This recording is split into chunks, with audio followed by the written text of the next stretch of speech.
అయినా నీవే చాలు యేసయ్యా.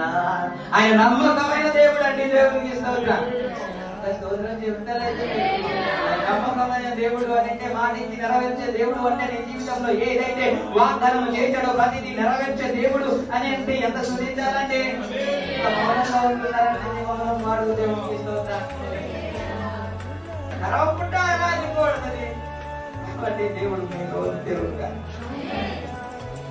దేవుడు ఆలోచించాలంటే ఇప్పుడు ఆయనలో మనలో ఆయన ఎప్పుడైతే ఉంటాడో మీకు ఏది ఇష్టమో అడగండి. అప్పుడు మరి ఇందులో నుంచి అక్కడికి వెళ్ళిపోయేవండి అని అంటారేమో. ఇప్పుడు మీరు 56వ వచనం ఒకసారి చదువుతాం.